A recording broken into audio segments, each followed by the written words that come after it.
Israel says it carried out multiple strikes on Hezbollah's Beirut headquarters. September 28, 2024.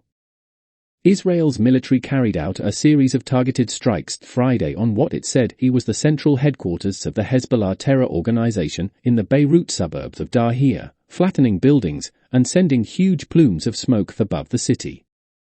In a televised statement, the Israel Defense Forces (IDF) said the strike targeted what the spokesperson called the epicenter of Hezbollah's terror, which he said had been intentionally built beneath residential buildings in the heart of Dahia.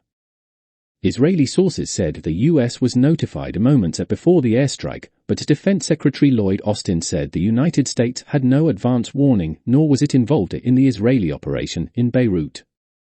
As you know, this operation took place just a few hours ago, and they're still making assessments, so I don't have any further information or specifics for you at this time, he said. You've heard me say a number of times an all-out war should be avoided. IDF spokesman Rear Admiral Daniel Hagari went on to say that after being targeted for nearly a year by Hezbollah rockets and drones, Israel is doing what every sovereign state in the world would do if they had a terror organization that seeks their destruction on their border. Netanyahu at UN. The initial wave of Israeli strikes came about an hour after Israeli Prime Minister Benjamin Netanyahu finished addressing the UN General Assembly in New York. His office circulated a photograph of him on the telephone during the approval of the attack. Israeli Ambassador Danny Danon told reporters that he could not confirm whether Hezbollah leader Hassan Nasrallah was present during the strike, which he said was aimed at a meeting of bad people who were plotting an attack against Israel.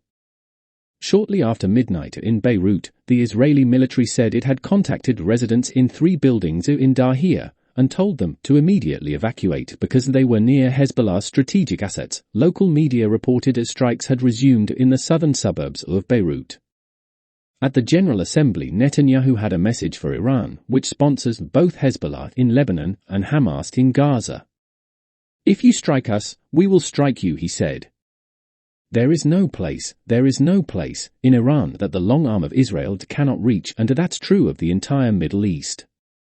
The UN Secretary-General called for calm.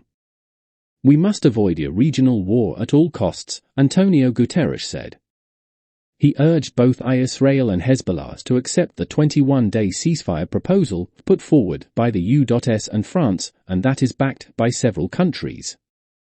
Prior to the airstrike from the Beirut suburb, Israel and Hezbollah had continued to exchange fire across Lebanon's southern border earlier Friday. At a news conference, acting Lebanese Health Minister Firas Abayad said Israeli airstrikes had continued overnight, killing 25 people and injuring an unspecified large number of others.